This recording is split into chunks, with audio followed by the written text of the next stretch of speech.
Hi friends, welcome back to my channel. இது ஒரு week day அன்னைக்கு எடுத்த vlog தான். இன்றைக்கான மார்னிங் கோலம் தான் பார்க்குறீங்க. எனக்கு கோலம் போடுறதுனா ரொம்ப பிடிக்கும்.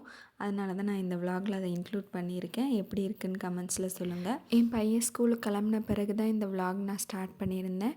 நானும் அவனோட ஸ்கூலுக்கு போயிருந்தேன். ஸ்கூல் ஃபீஸ் பே பண்ணுறதுக்காக பே பண்ணிவிட்டு அப்போ தான் வந்தேன். பயங்கர வெயில், அதோட பயங்கர காற்றும் அடிச்சிட்டு இருந்துச்சு. வைகாசி மாதம் நடந்துகிட்ருக்கு, இன்னுமே வெயில் குறைஞ்ச பாடு இல்லை. பயங்கர வெயில் தான் அடிக்குது. வெளியில் போகணுன்னாலே பயமாக இருக்குது. அதில் எங்களோட குட்டி கார்டனில் குட்டி குட்டியாக பூ பூத்திருக்கிறது பார்க்கவே ரொம்ப அழகாக இருந்துச்சு. வரும்போதே அப்படியே காய்கறி எல்லாம் வாங்கிட்டு வந்திருந்தேன். நான் மோஸ்ட்லி 1 வீக்கு தேவையான காய்கறி எல்லாத்தையுமே வாங்கி ஃப்ரிட்ஜில் ஸ்டோர் பண்ணி வச்சுக்கிறது. டெய்லி போய் என்னால் வாங்கிட்டு இருக்க முடியாது. ஸோ வரவும் தலை கொஞ்சம் வலிக்கிற மாதிரி இருந்துச்சு. ஒரு கப் டீ போட்டு குடித்தாச்சு. அந்த டீயை உட்காந்து ரிலாக்ஸாக குடிக்கும்போது தான் அப்பாடா அப்படின்னு ஒரு ஃபீல் இருக்கும் பாருங்கள். அந்த ஃபீலே தனி ஃபீல் தான். எத்தனை பேர் அது மாதிரி ஃபீல் பண்ணியிருக்கீங்கன்னு சொல்லுங்கள். ஹவுஸ் ஒய்ஃபாக இருக்கவங்களுக்கு கண்டிப்பாக அது தெரியும். ஸோ அதுக்கப்புறம் டீ குடிச்சு முடித்த பிறகு காய்கறி எல்லாத்தையும் எடுத்து செக்ரிகேட் பண்ணி அது பாக்ஸ்லலாம் ஸ்டோர் பண்ணி வச்சுருந்தேன். அதுக்கப்புறம் அதை ஃப்ரிட்ஜில் எடுத்து அரேஞ்ச் பண்ணி வைக்கணும். நம்ம என்ன தான் 1 வீக்கு காய்கறி வாங்கிட்டு வந்தாலுமே அதை எப்படி பார்த்து செக்ரிகேட் பண்ணி பக்குவமாக வைக்கிறோம் அப்படிங்கிறதுல தான் இருக்குது. நம்ம எவ்வளோ ப்ராப்பராக ஸ்டோர் பண்ணி வைக்கிறோமோ அவ்வளோ அதுக்கு லைஃபும் இருக்கும். ஸோ எல்லாத்தையும் அது பாக்ஸில் எடுத்து கருவேப்பிலை, கொத்தமல்லி, புதினா எல்லாத்தையும் க்ளீன் பண்ணி எடுத்து பாக்ஸில் எடுத்து வச்சாச்சு. அதை ஃப்ரிட்ஜுக்குள்ளேயும் அடுக்கி வச்சாச்சு. நெக்ஸ்ட்டு ஒர்க்காக வீட்டை க்ளீன் பண்ணிகிட்டு இருந்தேன். ஸோ வீடு பூராவுமே கூட்டி விட்டுக்கிட்டு இருந்தேன். பாருங்கள் எவ்வளோ தூசி வருது அப்படின்னு. அந்த அடிக்கிற காற்றுக்கு வீட்டுக்குள்ளே தூசி எங்கேருந்து தான் வருதுன்னே தெரியல. வீடு ஃபுல்லாக தூசியாக தான் ஆகுது. இது கூட்டி விட்டால் மட்டும் பற்ற மாட்டேங்குது. இப்போ வாரத்துக்கு 2 வாட்டி இல்லை 3 வாட்டி மாப் போட வேண்டியதாக இருக்குது. அந்த தூசி போகவே மாட்டேங்குது, காலையே பட்டுக்கிட்டே இருக்குது. ஆடி காற்று அம்மியும் நகர்த்தோம் அப்படின்னு சொல்லுவாங்க. ஆனால் வைகாசியில் இவ்வளோ காற்றடிக்குது நான் இப்போ தான் பார்க்குறேன். எனக்கு தெரியலை, இல்லை எப்பயுமே இப்படி தான் இருக்குமானோ எனக்கு தெரியலை.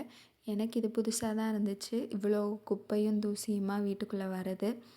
வெளியவும் அவ்வளோ காற்றடிக்குது. வண்டியில் போகையில் வண்டியவே தள்ளுற அளவுக்கு காற்றடிக்குது. ஸோ இப்படியே பேசிகிட்டே ஒரு வழியாக வீடையும் கூட்டி முடித்தாச்சு.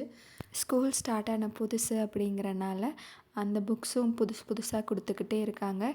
டெய்லி கொஞ்சம் 1-2 புக்ஸ் கொடுக்கையில் அதுக்கு கவர் போட அந்த குப்பையும் சேர்ந்து வீட்டை க்ளீன் பண்ணுற வேலையே ரொம்ப பெரிய வேலையாக இருக்குது. ஒரு வழியாக வீடை கூட்டி முடிச்சுட்டு அதுக்கப்புறம் துணியெல்லாம் துவச்சி காஞ்சிட்டு இருந்துச்சு வெளியில்.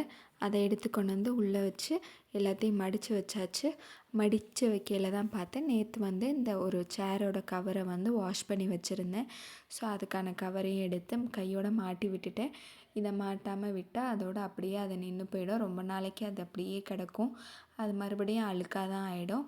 ஸோ துவச்சி முடித்த கையோட துணி மடிக்கலையே அந்த வேலையை செஞ்சு முடிச்சிட்டோன்னா நமக்கும் ஈஸியாக இருக்கும். அந்த வேலை முடிஞ்ச மாதிரியும் இருக்கும். ஸோ ஒரு வழியாக அந்த சேருக்கும் அதோட கவரை போட்டு விட்டாச்சு. ஸோ வீட்டுக்கு வந்த பிறகு ஒரு பெரிய வேலை முடிஞ்ச மாதிரி இருந்துச்சு. என்னால் முடிஞ்ச அளவு ஃபாஸ்ட்டாக வேலை எல்லாத்தையும் முடிக்கணும் அப்படின்ட்டு ட்ரை பண்ணி முடிச்சிட்டு இருந்தேன். நெக்ஸ்ட்டு இன்றைக்கான துணியெல்லாம் வாஷ் பண்ணி அதையும் எடுத்து காய போட்டாச்சு. அதுக்கப்புறம் கொஞ்சம் நேரம் ரெஸ்ட்டு தான். கொஞ்சம் நேரம் ரெஸ்ட் எடுத்துட்ட பிறகு உளுந்தம் பொடிக்கும் இட்லி பொடிக்கும் வறுத்து வச்சுருக்கேன். அதை பவுட்ரு பண்ணி எடுத்துக்கலாம். எங்கள் வீட்டில் எப்பயுமே ஏதாவது ஒரு பொடி இருந்துக்கிட்டே இருக்கும். ஒன்று உளுந்தம்பருப்பு வச்சு உளுந்தம் பொடியாக இருக்கும், அப்படி இல்லாட்டி துவரம்பருப்பு பொடியாக இருக்கும், அப்படி இல்லாட்டி பொரிகடலையும் வச்சு பொரிகடலை வச்சு பருப்பு பொடியும் செய்வேன். ஏதாவது ஒரு பொடி இருந்துக்கிட்டே இருக்கும் எப்பயுமே எங்கள் வீட்டில். பிகாஸ் என் பையன் எப்போயாவது குழம்பு காரமாக இருக்குது, எனக்கு அது பிடிக்கலை அப்படின்ட்டு வேணாம் அப்படின்னா அந்த பொடியை தான் போட்டு சாப்பிடுவான்.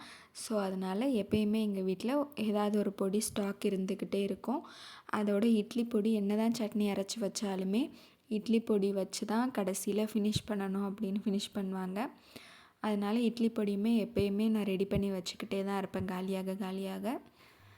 எத்தனை பேருக்கு இந்த மாதிரி இட்லி பொடி ரொம்ப பிடிக்கும் அப்படின்னு சொல்லுங்கள். என்ன தான் சட்னி இருந்தாலும் இட்லி பொடி வச்சு சாப்பிட்ற டேஸ்ட்டே தனி தான்.